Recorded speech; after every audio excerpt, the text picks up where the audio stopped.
Captain's Log, Episode 41. This week's episode of the Beer Vengers podcast is sponsored by Astoria Beer and Cheese Ditmars, located at 35-11 Ditmars Boulevard in Astoria, Queens. Enjoy the eclectic array of craft beer, artisanal cheeses, and specialty grocery items at Astoria Beer and Cheese Ditmars, home bar to yours truly, Captain Porter Brown Stout. This week, Captain and the Beer Wonder welcome guest beer venger-to-be and fellow podcaster, Molly Lamb, for some great pours, a compelling origin story, and more updates on stuff we're doing this year that we couldn't do last year. Check out Molly's exciting new podcast, Brews Less Traveled, wherever you get your podcasts. Remember to like, star, and subscribe us whenever that feels appropriate. And send us your emails at thebeervengers@gmail.com if you have any questions, suggestions, or if you just like hearing us talk about you on the show.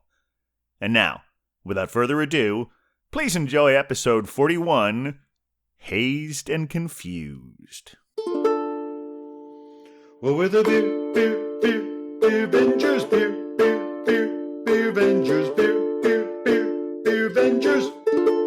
We're the Beer Vengers. Welcome to the Beercast, everyone. Coming to you from an undisclosed location in Astoria, Queens, I am Captain Porter Brown Stout.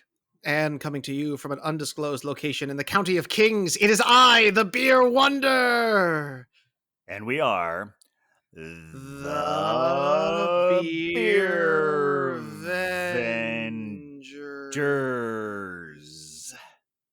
That's right. We're the Beer Vengers. You're the Beer Vengers. Wherever you're listening to us, from all the places we've been downloaded, whether any of those 32 states, 14 countries, as well as parts unknown. That's almost my favorite because it could be anywhere.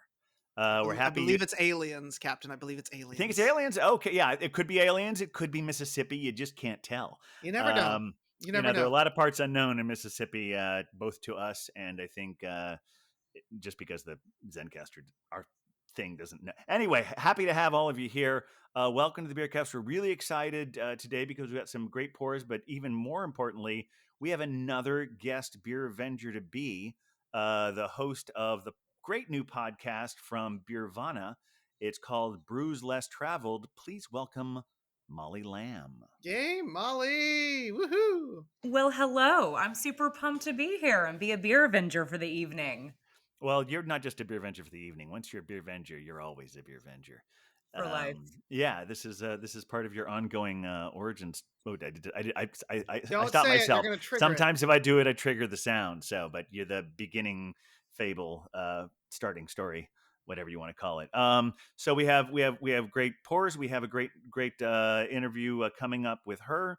Talk some more ideas about our weekend beer. This is it's great after the last 2 weeks of day drinking. We have a nice little evening drinking tonight. It's about 8:30 p.m. on a Tuesday night in New York City, and I know you prefer Gotham.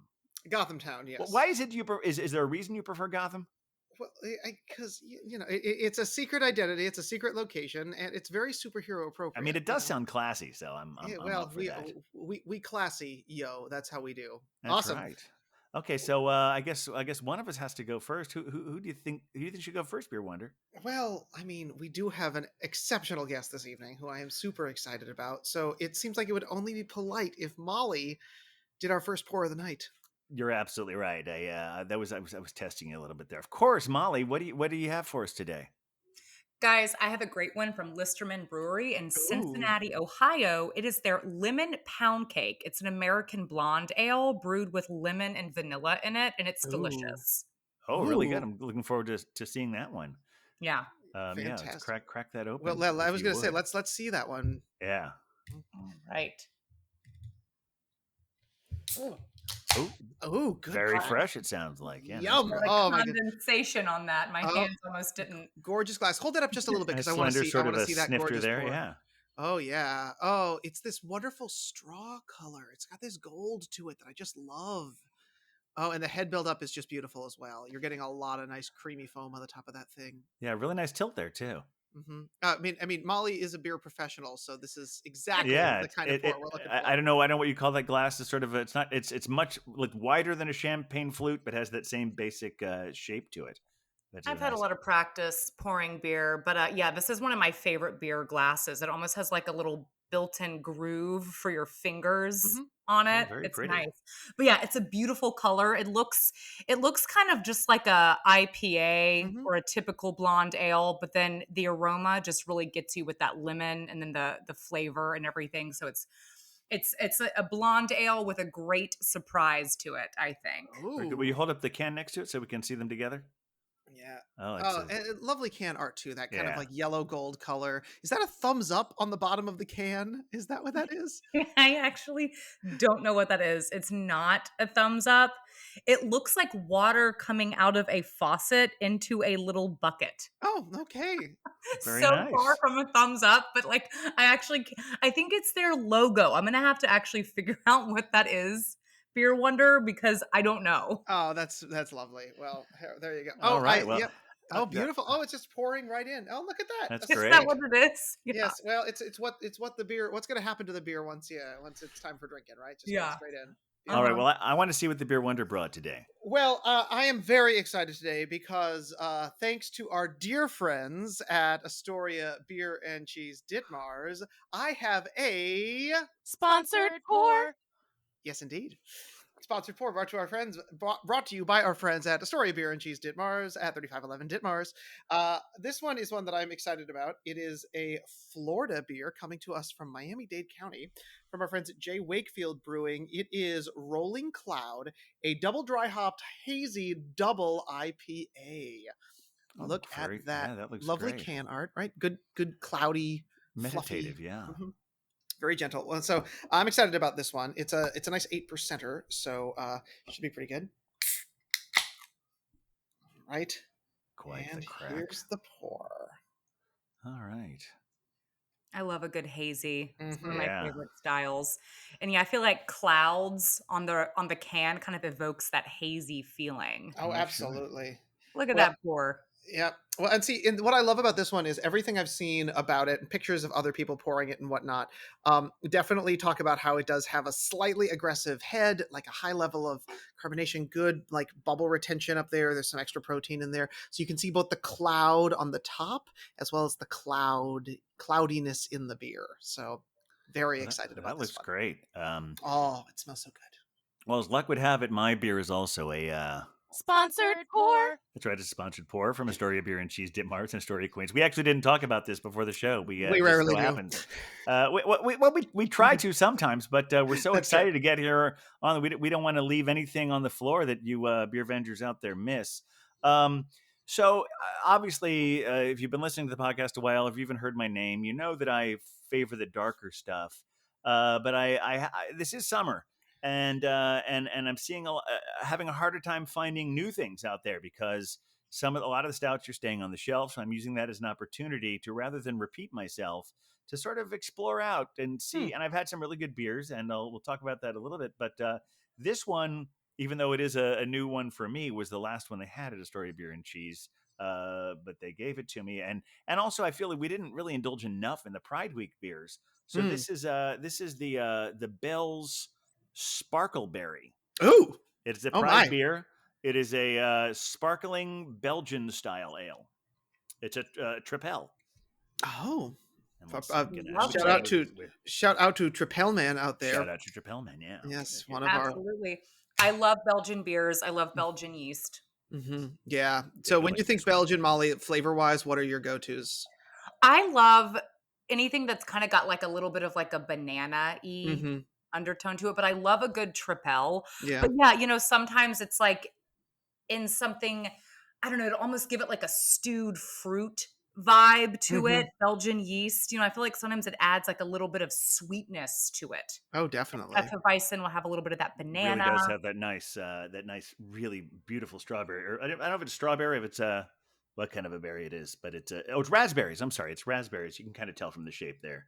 Yeah. Nice and tart. Yeah, raspberries are good. Gives it that kind of tart flavor. And definitely, Oh, I saw some red color to that one as it was pouring in. You got a good aggressive head on that one, so it looks like it's going to be a nice drinker. all right. Cheers, beer vendors. Slancha, Kampai, etc. That's very nice. Very, very refreshing. Mm. Yes.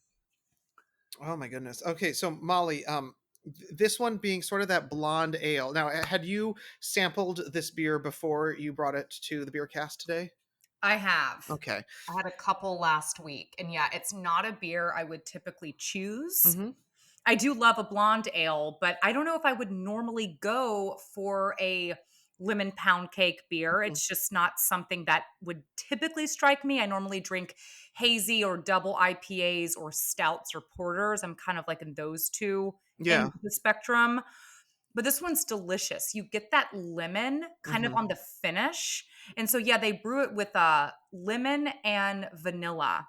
They add that Mm. into the fermentation. I asked one of their taproom managers about that. And it's a Wow. delightful beer. It's super just like crisp and refreshing. Now, you have actually been to Listerman's brewery, yes? Oh Listerman? yeah. Okay. I Part of my job on the Brews Less Traveled podcast is to visit craft beer cities that are sort of known as being undiscovered. So Hmm. like not Denver, not Asheville, we kind of know, but those places can knock our socks off with their craft beer scene.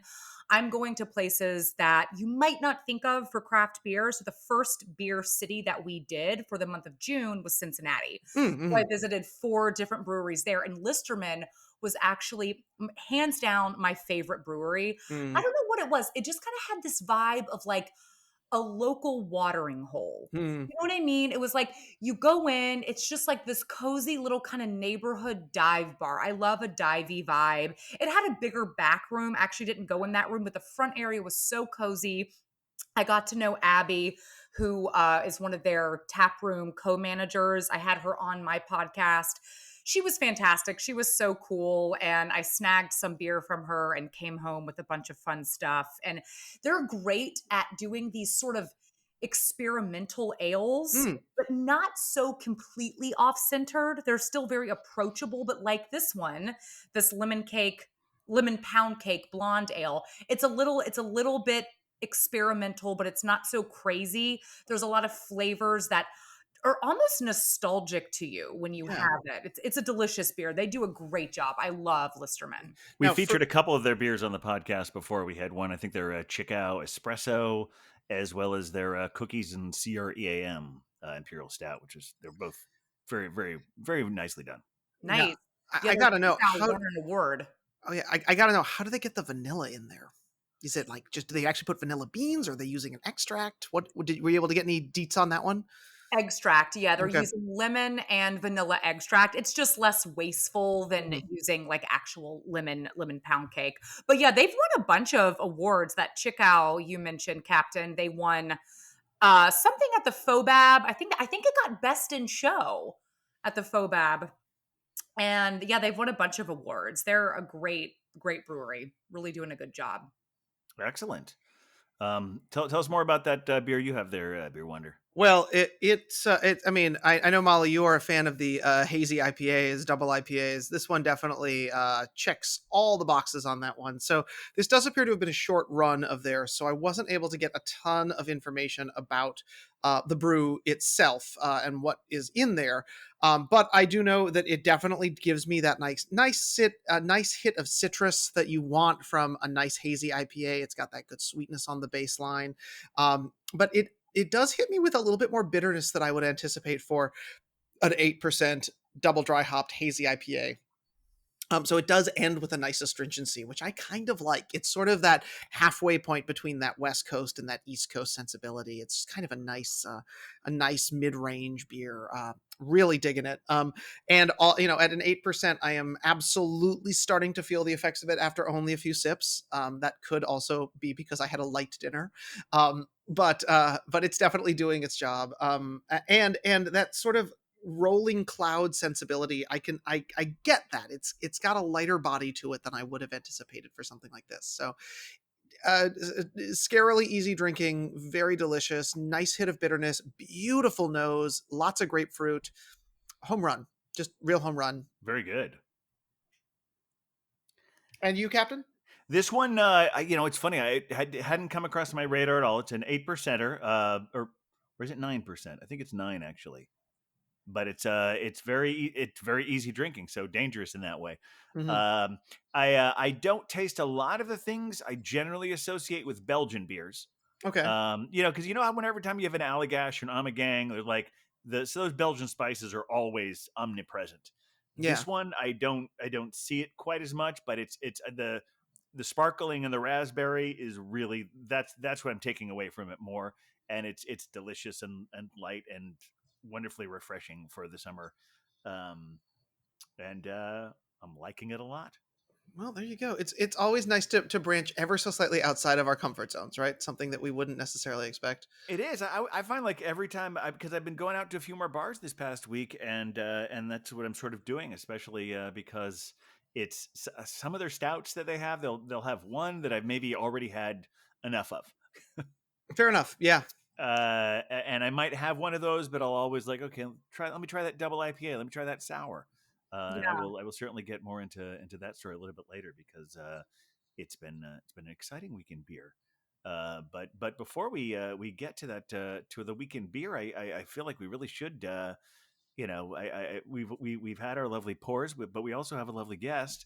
And we want to know a little bit how Molly came to be the beer drinker that she is, the beer venger to be. Spoiler alert: you'll be a beer venger by the end of the episode. But we really would like to hear Molly's origin story. Origin story. That's right. We need to learn how she came to be the beer venger because since we're beer vengers, I don't know how many episodes you've listened to, Molly, but since we took our name from the whole superhero thing, and all superheroes didn't just emerge from the womb. I did not emerge from my mother's womb as Captain Porter Brown Stout, nor did Beer Wonder as Beer Wonder. We had something that happened to us, or a series of events that made us who we are. So we want to know how you became the beer drinker, the beer aficionado, the craft beer fan that you are. Um, how did it start for you? Absolutely. Yeah, no, that's a great question. I feel like craft beer, once you kind of get into the world, it really just kind of puts its arms around you and just holds you. You know what I mean? You don't want to leave Mm. it. Yeah.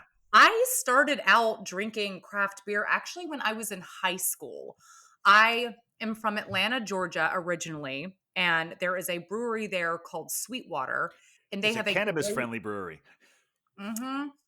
Yep, that's right. And they have a kind of flagship pale ale called the Sweetwater 420. And I grew up drinking that, like seriously in high school. So I mean, I definitely had, a bunch of Natty Light by the campfire and stuff like Sure. that too. But my older brother Alan, he would always drink Sweetwater 420, and all of his Hmm. friends, they were really into jam bands. It's back when that was really big, like Yep. Widespread Panic and Fish and stuff. So we were kind of into the Widespread Panic scene. Well, that And certainly fits into the fish profile. The first time you had it, did someone explain to you what 420 meant, or did you already know, or do you I remember? already knew, yeah, Okay. I knew that was, like code for smoking pot. I was never a big weed smoker, but I loved beer. Like I just Yeah. automatically loved craft beer. I remember thinking like, wow, this is damn good beer, at 16 years old. So I started out with a really good beer on my palate, and then just kind of always loved beer, but didn't really remain that much of a craft beer drinker throughout my life. I got really into wine for a long time, really into kind of Hmm. like natural wines and stuff. And then I was dating a guy about 6 years ago. He was a bartender, an excellent bartender, and he had a great palate for just really good beverages. And he cracked open a Sloop juice bomb, which Sloop Mm. is a New York brewery. Oh yeah. And this is such a well done beer, their Mm. juice bomb. It's so, Yes. so good. And I remember him opening it, and I just thought, this is such a good beer. And I was kind of blown away by it. It's a more juicy, kind of New England style, hazy IPA, which now the market is so saturated with, and there's a lot of really bad ones. This is Yeah. the one I always go back to. I just had my birthday in June. Definitely picked up a 6 pack of that because it's just so well done and it's such a consistent beer. And so that was about 6 years ago. Oh And wow. that was one that kind of in recent years got me really into craft beer. Yeah. And then during the pandemic, I was running a business for a long time. I'm actually a skincare esthetician, Uh-huh. which I've been doing skincare for about 10 years. I've been running a business for about 8 years. And then the pandemic hit and my business, my storefront closed. And so I just kind of all of a sudden got into craft beer again. I remember walking down the bodega and seeing the founder's KBS stout. And I'm such a stout Oh. person. So And I you're saying picked for it that up. for that 5 years you were kind of IPA focused. Yep, I was very IPA focused. Always loved stouts though. And I picked up the founder's KBS stout and started drinking that on like a sweltering like June day. It's like not, there was like dust on it. You know what I mean? Like on Yeah. the shelf, like no one was drinking this beer. I was Well, like, that if looks this really was good. like a couple of months, and if it was, I mean, if it was relatively new, there was a version that came out in May of last year that was like with the Mackinac fudge in it. Does it sound like? Did you remember Mm. seeing that on the label? I don't think that was on the Or maybe it label. was maybe well maybe you were lucky enough that you see dust, I see an aged stout, so you got really lucky there. Yeah, it glistened. It like literally Mm. sparkled. I was like, Yeah, that's what I want right now. I remember I'd been drinking so much wine at the beginning, at the height of the pandemic. And I was like, I'm so sick of wine. And that beer just kind of called out to me. And then I wanted to start home brewing. I thought I had a vision of me becoming this great home brewer. Guys, it did not happen. They always say, if you Google it or YouTube it, they're like, it's as easy as making bread. Like, that is patronizing. Homebrewing is not that easy. There's definitely a finesse to it. The steps of it are methodical in a sense and are essentially easy, but there is, like I mentioned, a certain finesse to it. So Mhm. shout out to great home brewers and brewers out there because I highly, highly respect that industry. And so I didn't really grab on of home brewing. I think I did two, and let's just say there were some off flavors. It Oh. just they, Yeah. they weren't good. But I was like, I really want to learn this. So I started taking classes online at San Diego State and Hmm. Cornell. They had craft beer courses. So got certified at Cornell and San Diego State. And then I did a volunteer program at a brewery in Colorado Springs called Rocky Mountain Brewery. So big shout out to them. Hmm. Nick is the head brewer there. And, I just messaged him randomly on Instagram. I said, hey, can I come out and learn how to brew? Can you teach me? Can I shadow you? I messaged dozens of places. He was the only one that responded and said, yeah, sure. And he was so nice about it. He's the Hmm. sweetest guy. He said, come on out. So I booked an Airbnb for 2 weeks and I worked in production. And kind of the rest, as they say, is history. And I got this job with That's Bruvana incredible. And when was that again, time wise? Because it's amazing to me that February. they did all of this in our pandemic year. Yeah. When I'm sure you were like being very careful and safe, but like and my brain was like not in finding new skills, and you were just very productive. It sounds like. Yeah, yeah, the classes were just online. I started doing those in October, so less than a year ago, and then I went out to Colorado in February, got a COVID That's test. great. Yeah, Yeah. we wore masks the whole time and everything.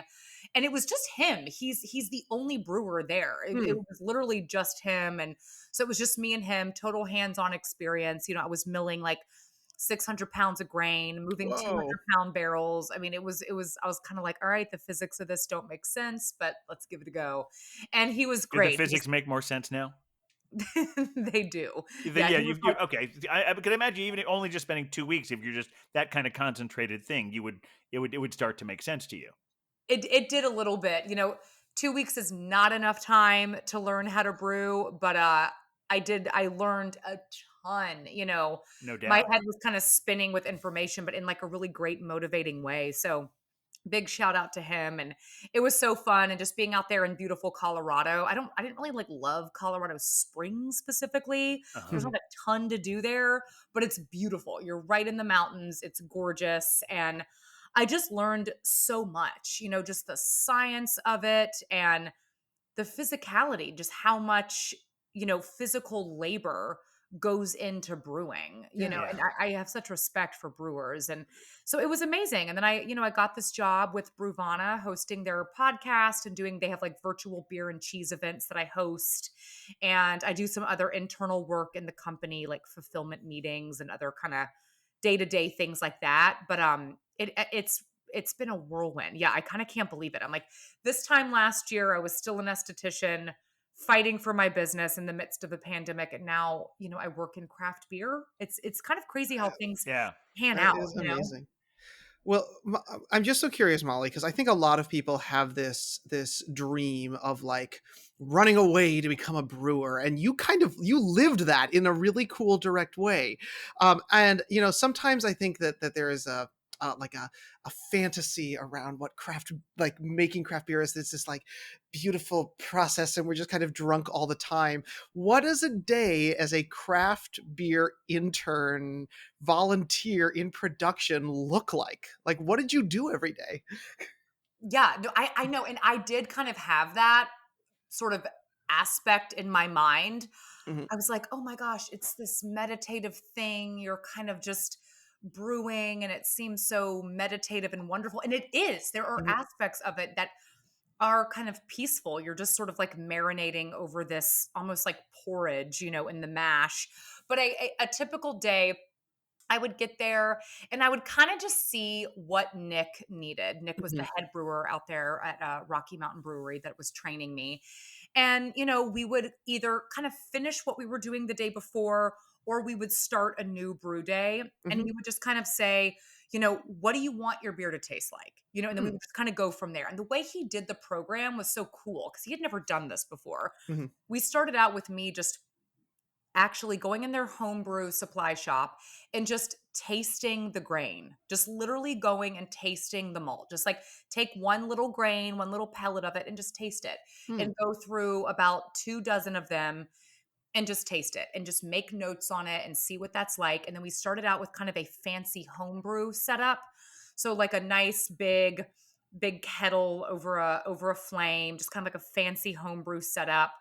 And we would do it that way. And then we graduated to the giant fermenters and mash tun and did it in a more professional way. So he kind of took me through this very methodical step by step, like really broke it down in the beginning and then got it to a more grand spectrum. And yeah, the day to day, it kind of varies a little bit mhm, because it would sort of be picking up where we left off yesterday. But, mainly as a brewer, you are boiling water is a lot of it. uh-huh, You are waiting on water to boil. And then you are adding the grains and seeping the grains and then, sparging them, kind of rinsing the grains to get all of the sugar down at the bottom, and then adding your hop additions depending on when those need to go in during the mhm, whirlpool, during the boil, or if you're dry hopping it, adding it in the fermenter, later, after. And it just kind of would depend a little bit mhm. on what was going on that day and where our beer yesterday left off. Mm, gotcha. So it is sort of like a continuous forever process where you're sort of tending to the beer over a series of days. Yeah, you definitely are. It's kind of this living thing, Mhm, You have the wort, which is, the beer before it's actually beer, before it's, has alcohol, before you've added the yeast in it. Cause really, brewers don't make beer. Yeast really makes it beer. That's what very true. gives it the alcohol and the sugars and carbonation as well. And you are just kind of tending to this thing and seeing what happens. And there was some times where like we would pitch the yeast and the yeast would pitch. It wasn't really active, Mhm. and so we would kind of have to redo things. And it's a lot of cleaning Oh, working at a okay. brewery. It's like a No, yeah, ton. that doesn't surprise me. Beer is so sanitary. I mean, everything is cleaned.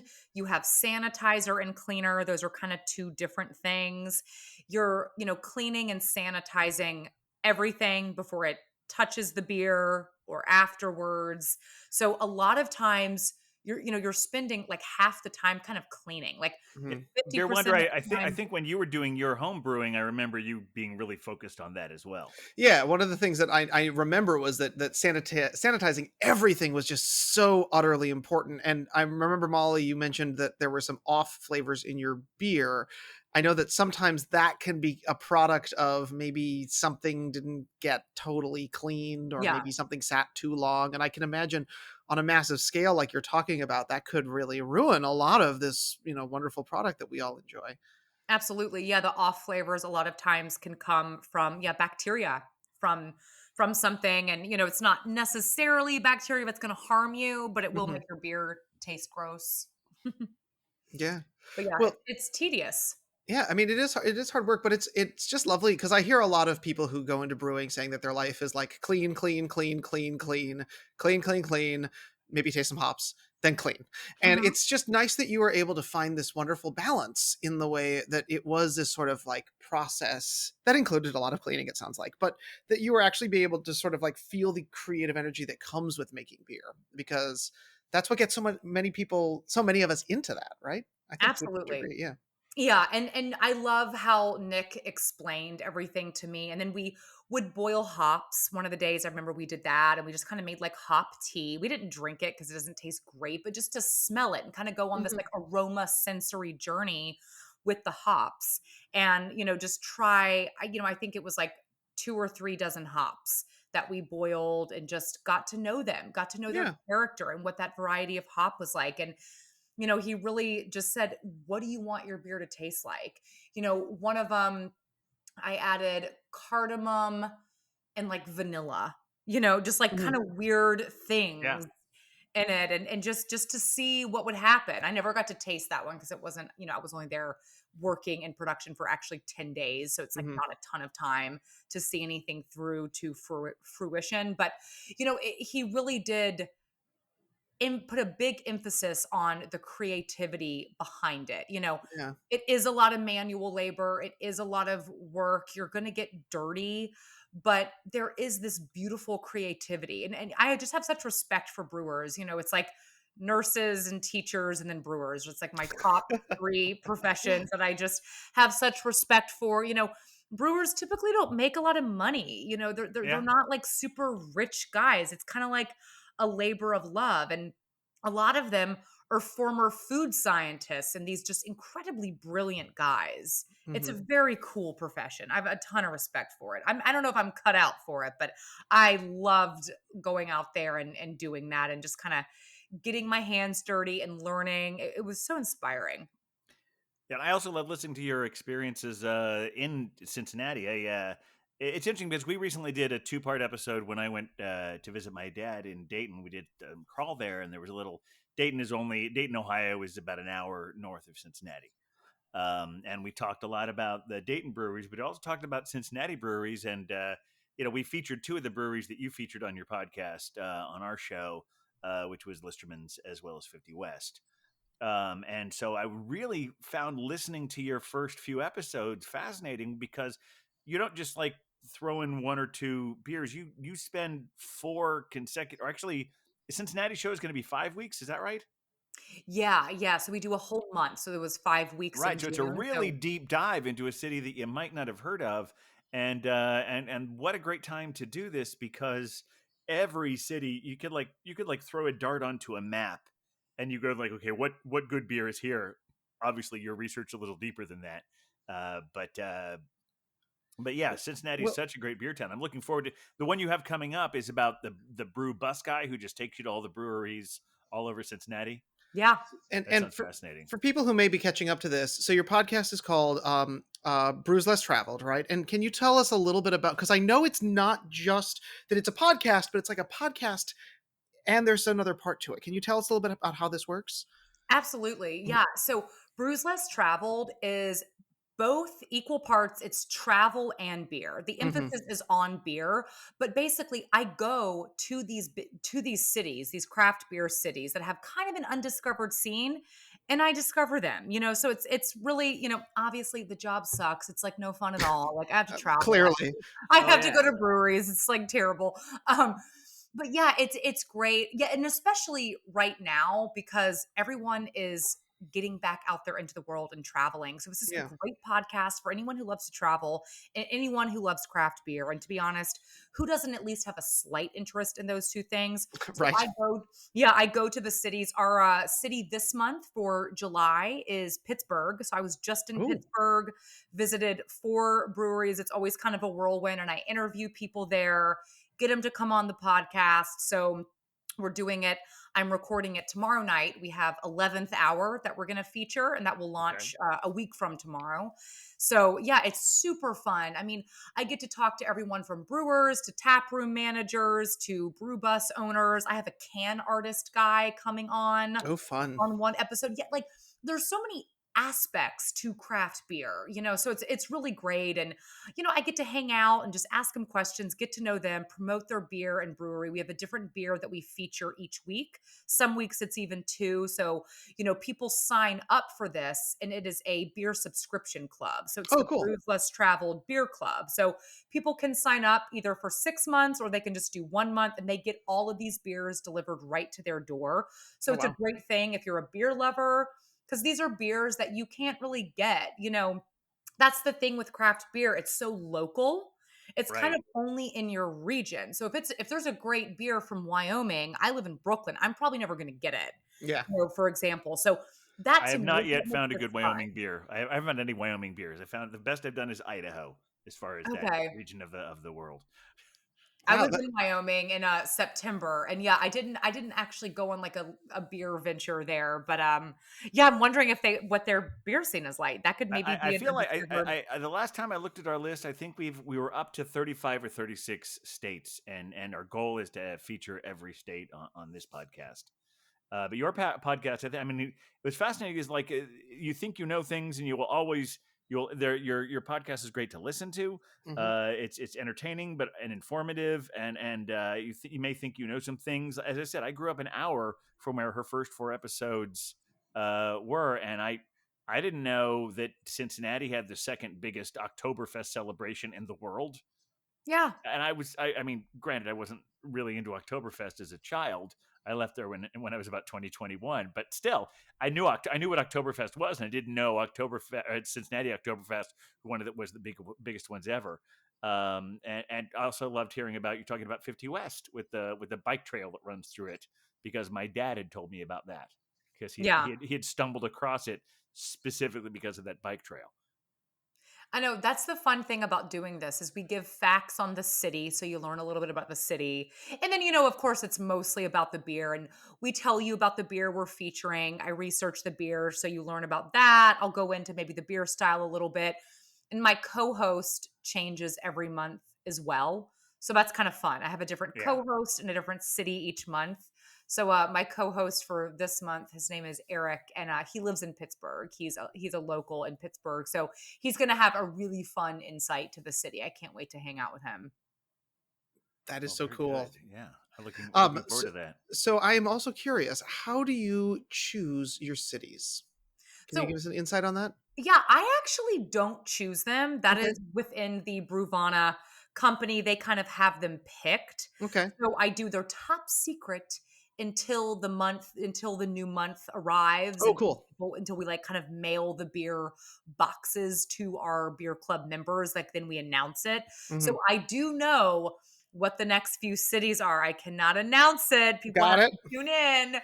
So it's really fun. But we have some great cities coming up, and I cannot wait to visit them.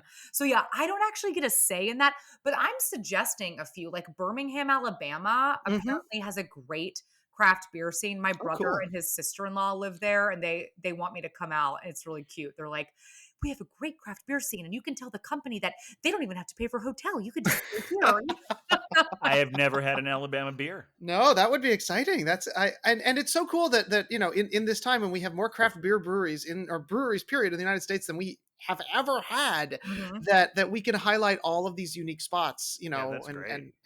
and you're out there doing the good work of helping us reveal some of the places where we can get beers from, and supporting our new people who are making innovative things out there. That is just Oh, so it's cool. so fun. Yeah. Yeah, Great. it's super funny. I follow just a ton of craft beer breweries and tap rooms on Instagram, and Mhm. they're just all doing fun stuff, man. I mean, they have cool setups, they have live music, farmers markets, flea market stuff going on in their property. I mean, they're just really like the thing I love about craft beer is it's so community oriented. Do you guys Yeah. notice Yeah. that? It always seems like they're really involved in the community.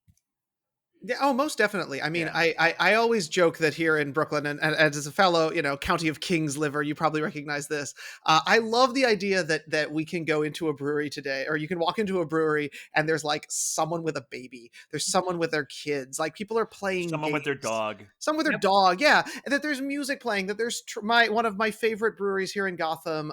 Spoiler alert: our dear friends at Five Boroughs Brewing Company, which has been a favorite of mine for a very long time, is bringing back their trivia night, and I have missed their trivia night so much. Yeah. And we used to, I used to go play games in their room. It becomes that third space, right? It becomes that community space where we can go and have a beer and be with people. And I love that. I mean, for me, that's always been like a Brooklyn thing. I go to a brewery and I see people hanging out with their kids and their dogs and playing games, and maybe there's trivia and there's music and stuff like that. But I love that's been embraced now across the country. It sounds like, right? Yeah.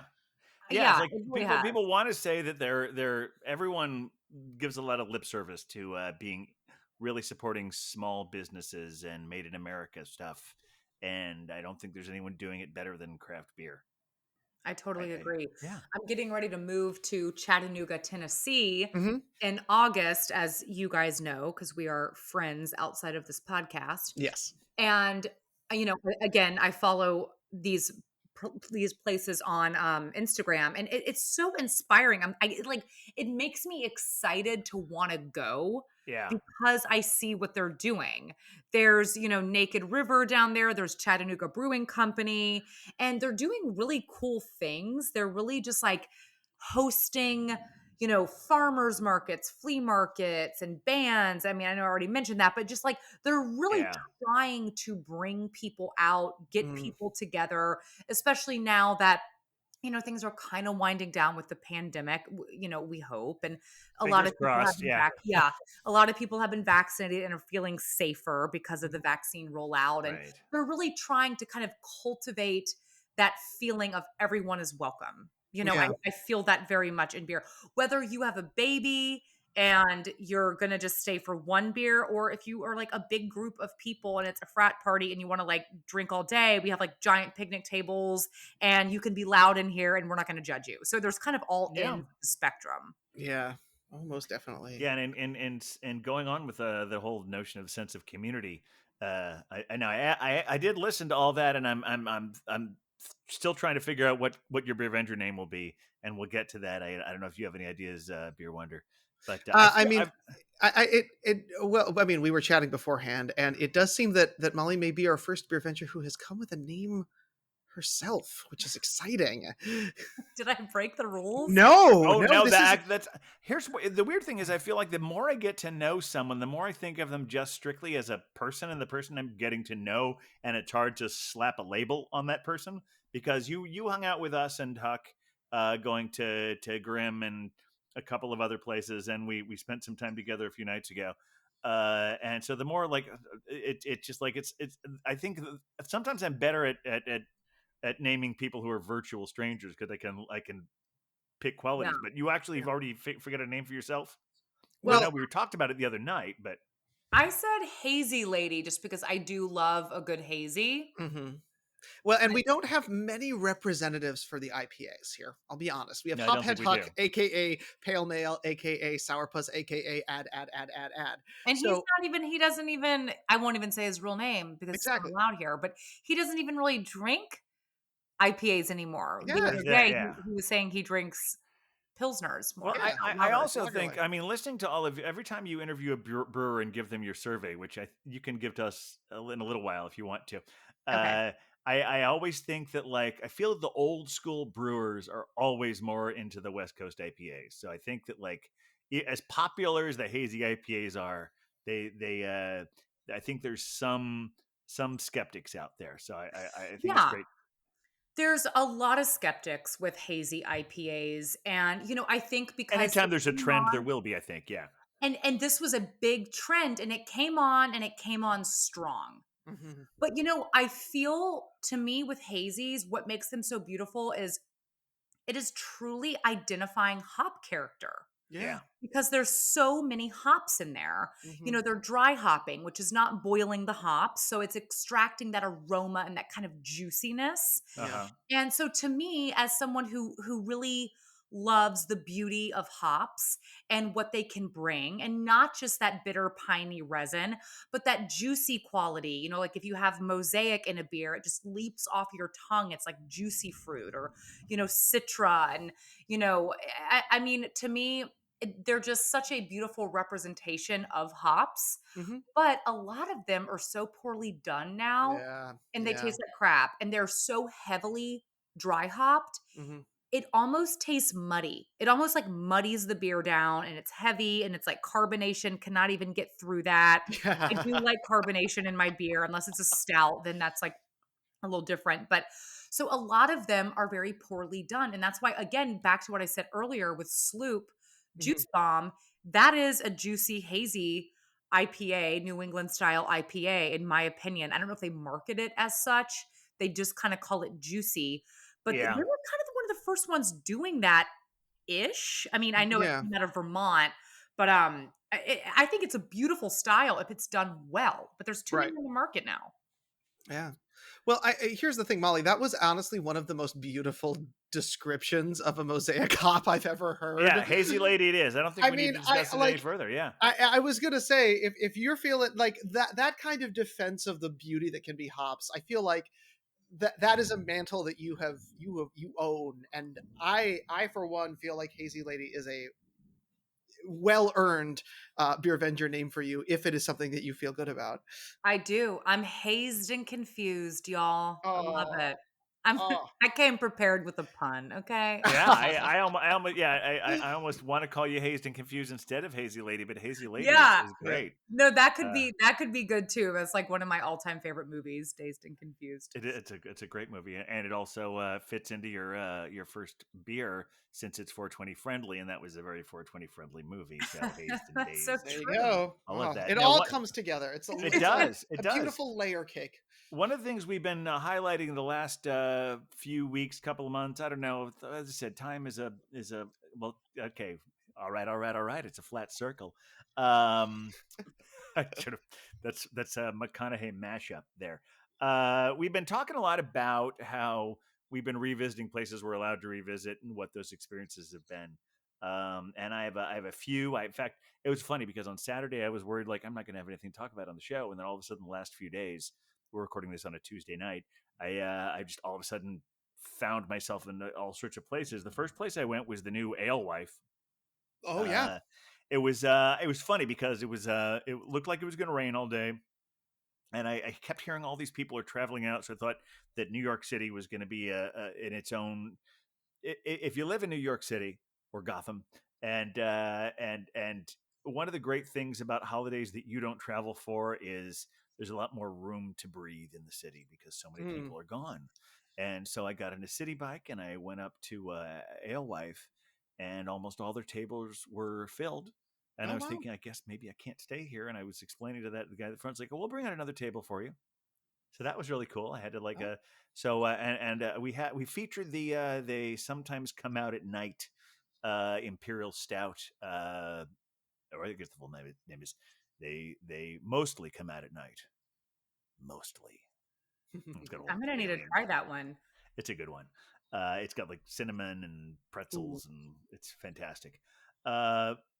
And I had a beer there, and I had they don't have a kitchen there, but they always have a food truck, and it's always listed on their Instagram. And it was a really great experience. But I was there by myself and at this like table, and I actually picked up some Curtain Up beer. We haven't talked about them in a Oh yeah. while. We I have picked not. up No. a 4-pack of the Curtain Up Alewife version of it.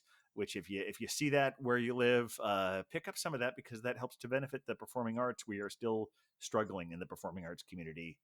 You're hearing all these stories about how Broadway is back, but it's not back till September, Yeah. and then work is still few and far between. So find that wherever you can and buy it. Um, so I had that, and then I decided like, okay, I think I've had enough. This is an interesting place. They're curious because they've got an inside space that is not quite near being finished yet. Uh, but they're saying they're hoping maybe September, and it looks like there's a lot of fun stuff that can be going on there. Hmm. And then I went Speaking of down. community spaces, that'll be Yeah, exciting. yeah. I mean, I think they've been doing like a Tuesday night. I have probably the wrong night, but so they do a stand up night once a week. there, and I think I don't know if that's in the space, and they do sort of like set up folding chairs or something, but that was interesting. Then I went to this place called Snowdonia, which is down 35th Avenue, right near the N train. Just because I wanted to see how they were doing, and I just had a really nice evening. We were talking about like people bringing their dogs to bars. Yeah. And that was one where I just like, okay, there's not many people here, and there's not a whole lot of really amazing stuff on draft. They had a nice craft settings stuff there, but I sat down next to this guy who was there with his dog, very sweet dog, and then he took it back to his apartment, and then he came back to the bar, and I was just like, it was one of those. I was talking to him, and talking to the bartender, talking to a few other people at the bar. It's just one of those great things about bar culture. I know that sometimes this is trickier for women because anytime a woman is alone at a bar, she'll be hit on, and that sucks. but I hope that you're able to experience this sometimes, where those conversations you just get into with strangers at a bar where you'll never even talk to them again, or you might not, but mostly it's just like we're talking about everything from how the last year has been for us, and how it's all, and so I think I did have one of those sloop juice bombs there. Yep. And it was just one of those really great. I wound up like staying a lot longer than I expected to, because it was just one of those great bar situations. Yeah. That's one of my favorite life experiences to have, Yeah. outside of like really grand things, just on like a day-to-day spectrum. Meeting a stranger at a bar, Ugh. having a drink, a beer or whatever it is you're drinking, and talking and getting to know someone, and kind of letting your guard down a little bit, and Yeah. hearing someone's life story. And it just like, you can have a really beautiful moment where they give you some advice and you're just like, my God, you don't even know me. And that was so profound, so Yeah. that's great. I love hearing that. Yeah, it was really nice to feel like, even though we were talking about our pandemic year, it was just like, we know we've all had this, and we've been going through it ourselves, and to have that sense of community was fantastic. Yeah. Yesterday I went to a couple places in Woodside, Solid State, which is a great place that focuses on local beers, and I want to give a shout out to our friends Randy and Tina. Belgian Babe introduced me to them, and they were the ones who introduced us to the Acquired Tastings podcast. They are originally from Arkansas, but it was really great sitting and having some beers with them and talking with them. And it's I don't know, when you're a real beer geek, you get a sense like 5 minutes in, like, okay, they're on the same page. I can totally geek out and not worry that, oh, I'm going to way too much detail and I'm boring them. It was just like, because they were telling all these stories about getting an Ubers and going to, I mean, every brewery we mentioned, they either had been to or wanted to visit. So it was just a fantastic conversation. And I'm really grateful to them for that Arkansas connection, because Molly, you were talking about the way that various places you don't think of as far as beer places, and they gave us they gifted our show with some great Arkansas beers. How it was, cool. Now I want to go it see. was so lovely. Yeah. Okay, almost done. Alcove I went to after that, which is a really great place. They have like tapas plates where I had these incredible skirt steak skewers. And I had some wonderful nitro stout there from a brewery in Long Island, and the Belgian Babe had some kind of a salad with some, and they do these. They have these, one of those places where there's like everywhere you look there's another chalkboard. They have like maybe 7 or 8 things on draft, but they also have a bunch of wonderful stuff in bottles and cans and cocktails, and it's a great place. What was this place called? It's called Alcove, the Alcove. It's in either Woodside or Sunnyside. It's always tricky where the borders begin and end. I want to check that out. Yeah, that one sounds like a lot of fun. It was fantastic. We were a little concerned because it was Tuesday night, but it was Monday night, and they were very, very busy. But it was worth the wait. Everything we got there. It's great. Everywhere's so busy. Yeah, it's nice to see life returning. Yeah, especially like 4th of July week. That's like kind of, you wouldn't think it'd be so busy. And speaking of our shared experiences on 4th of July week, I want to talk about our Sunday night. Yes. Yes, on the actual 4th of July. On Independence Day. American Independence Day, because I know we have international listeners as well. On American Independence Day, the 4th of July, 2021, we all met at the domicile, at the undisclosed Manhattan town location that Hophead Huck and Cider Girl share. Yes, and importantly, it was an important Beer Vengers meeting, including Cider Girl, Hophead Huck, and all of his additional identities. Mother Pucker, who Yes. is of course a recurring character, the captain, myself, and of course our new hazy lady joining Yes. our crew. So this was the first time I think we'd had a large scale Beer Vengers kill wall experience in a bit, if I'm not Yes, mistaken. I may have posted one or two of those on our Instagram, and if not, I will definitely do this the week that this is released. Now, Molly, I Uh, know this was your first adventure at a Beer Vengers deep meeting that doesn't happen at a brewery. How was it for you? It was so fun for me. I had a great time. You guys are the best. Yeah, it was great. Yeah, to see Hophead Hawk and Cider Girl and the undisclosed location in which they live, in which they cohabitate. Yes, And they just had a great little gathering. And we tasted so many beers. yes, There was one so many spicy, beers. it was like a habanero stout. I don't know if Oh, I'm you're getting the talking about exact. the Space Ghost, aren't you? Yeah, what was the spice in there? It was not only habanero. It was ghost peppers. Nice. yes. So It was a super ghost pepper spicy. stout. Yeah, That was great. I brought a crowler, a big 32-ounce can of that a was Listerman amazing. because that is one of my One of the favorite best breweries. one of the best Irish stouts I've ever had. I typically don't like an Irish stout because they're too kind of watery for me. I like a heavier, I'm like, give me an imperial stout kind of beer.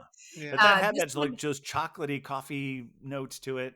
yeah, I like a rich like stout or porter, but the one from Listerman, it's called the Shamrock Shake, Mm. and they brew it with Irish cream, and you Ooh. just get this nice kind of smooth Irish cream on the finish, and it gives it just a touch more body, but was still totally drinkable for midsummer. And granted, it was not a hot day Yeah. in New York City on 4th of July this year randomly, but a stout went down just fine. So yeah, we had that. We had, and what was the one that Hophead Hawk brought out? It was like a wine beer combo. Does anyone Oh, remember the details on that one? It was pretty phenomenal. It kind of tasted like a sour ale, I but it think was Beer like Wonder is wine. consulting the kill wall. I am consulting the co-wall. Keep And I talking think about how it it tasted, was though. before you Yes, got there, Beer Wonder. it was, but I know the one I you can mean. get the kill wall. But tell us more about how it tasted, Molly. Yeah, it tasted more tart. It had that astringent kind of drying finish to Yeah, it. A little Hmm. bit of sweetness to it because of the fruit aspect. It tasted a little bit like raspberry to me, almost like a little bit of like a stone fruit vibe to it. It was really lovely. yeah, I And I'm not agree. a big sour beer person, but I've gotten more into them lately because they are so nice in the summer. And this one was apparently a hybrid of a wine and a beer, and I can't remember the brewery that it was. I'm Yeah, blanking on it. the kill wall is indecisive on this one. It was in a beautiful clear bottle Mhm.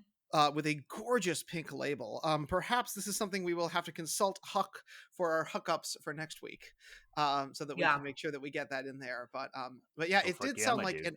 an absolutely beautiful beer, uh, both in your description of it then and in your description of it that evening. And we drank so many stouts and porters, you would not have known it was the middle of summer. I mean, No. this is just what makes me I want think I you have a bit of guys. responsibility in that. I just Me too. I yeah, brought Yeah, I brought a that's right. crowler. Yes, yeah. absolutely. Yeah.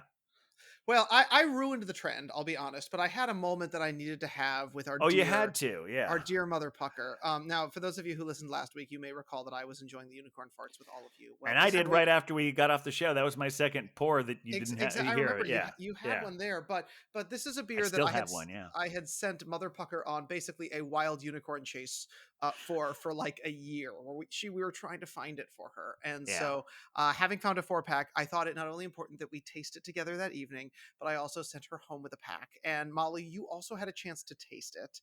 Um, did you have an initial reaction to the unicorn farts made with fruity pebbles and edible glitter? Yeah, I liked it more than I thought I would. That tends to be most people's response, I'll be Because honest. it's I such mean, a it's like you're not even a sour fan yourself, Beer Wonder. I know.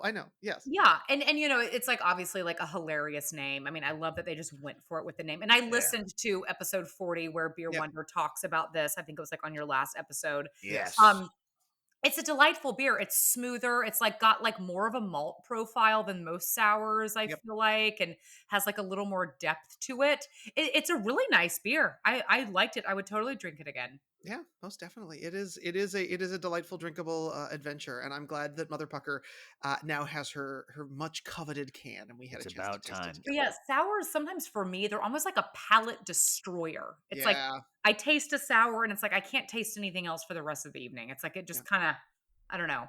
I mean, And and I I eat was Sour Patch Kids all the time, but yeah.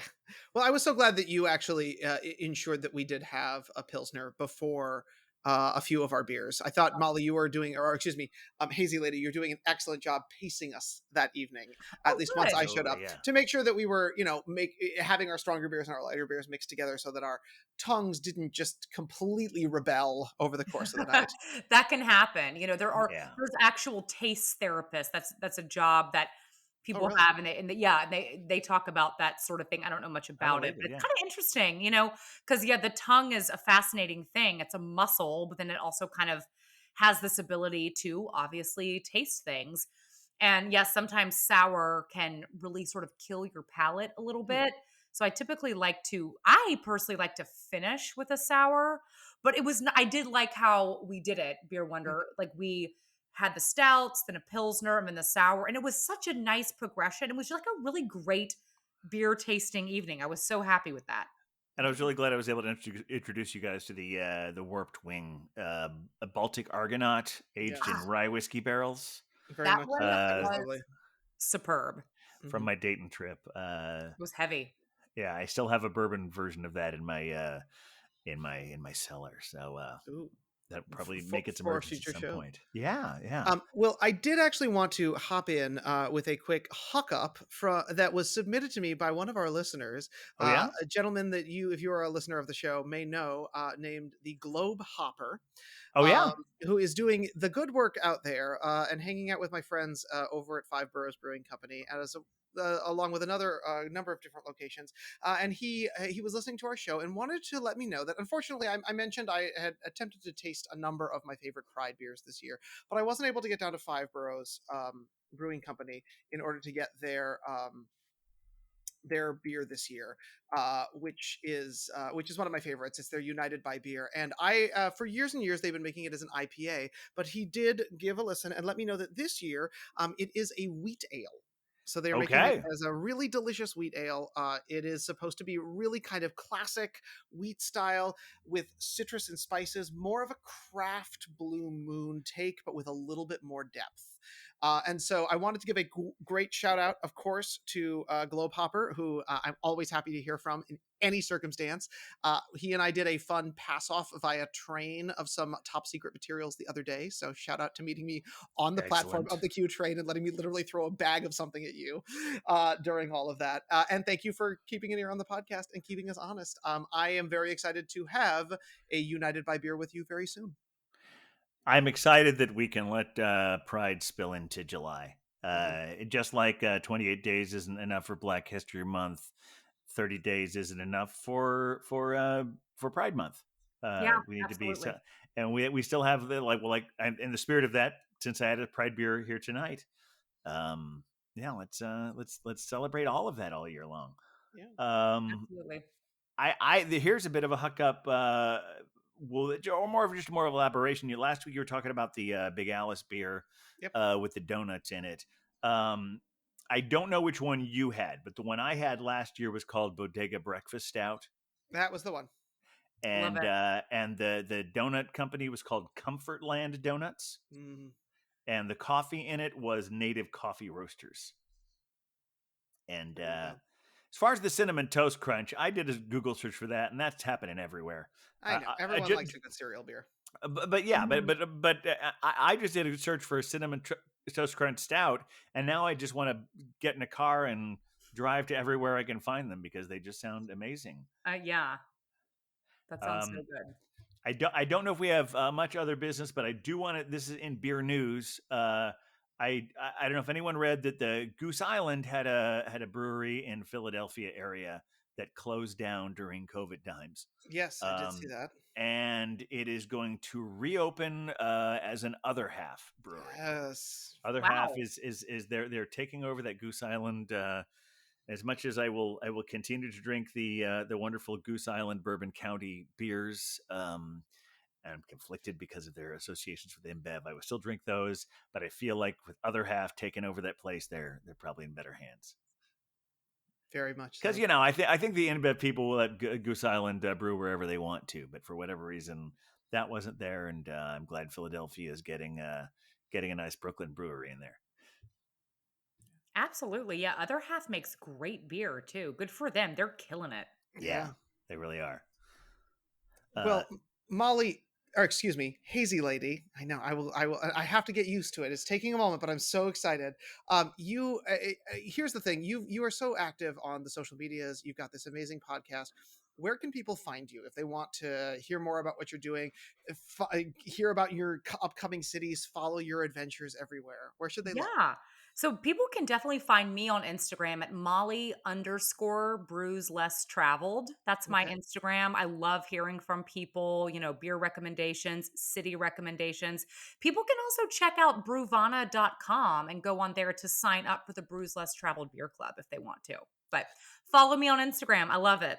And your podcast is, I assume, everywhere where people can find podcasts? Yeah. Brews Less Traveled is on all platforms. I have found it everywhere I've looked. Good. I found it on Podbean. I found it on Apple Podcasts. I found it on Spotify. It's all over. And and also thank you for being on our show. It's been wonderful, and come back anytime. This was so fun. Thank you guys so much. I've had a blast. I'm looking forward to the fact that you're located in Brooklyn now, and you're going to be our Chattanooga correspondent going forward. But Yes. also because of your job, you're like regional all over the place. So we're really curious to hear of your future endeavors in the field. Yes, look for me in any airport because with Chattanooga, there was always a layover. So No there's doubt. no direct flight from Well- Chattanooga. So you will find me in any southeastern airport at this Well, point. and airport beers are acceptable at any time of the day, if I recall correctly, right? That's my favorite thing. They yeah. are, even when they suck. Yes. It's so true. I had a really bad experience in the Cincinnati airport, but Yeah. I'm sorry. We've all been saying positive things about Cincinnati, but no, it's one of those things where, okay, I know we're wrapping things up, but there was one thing when I was coming back from Dayton. It was one of those really stupid things where they had craft beer in the title for the bar, and think, okay, maybe they've got some good local stuff, and it was all InBev stuff. Yeah, It's gross. like- It's like it's $25. It's like I don't have any other choice but to drink here. Why pretend that it's something better than it is? Because I'm drinking here either way. It was. I thought it was very disingenuous, and it made me upset. But I'm better now. Any other business anyone else wants to bring up before we wrap this up and go to our off-air second pours? No, this was so fun. Thank you so much for coming, Hazy It was Lady. fun It's having you. been a pleasure getting to know you in the time that we've had together, and so excited to keep hearing about all of your travels with Brews Less Traveled. And remember, Thank you, anyone out guys. there, if you want to, if you have any ideas for future shows, any comments, suggestions, harangues, whatever you want to do, all you have to do is reach out to us at the Beer Vengers and Twitter, Instagram, Facebook. Email us at thebeerventures@gmail.com. Listen to us anywhere you find your podcasts. If you can't find us where you find your podcast, tell us, and we'll make sure you can find us there. Thank you for listening. And Huck's going to play us out now. With the beer Vengers, beer Vengers, beer Vengers. We're the Beer Vengers. I want to hear you say we're the Beer Vengers, Molly. We're the Beer Vengers, Molly.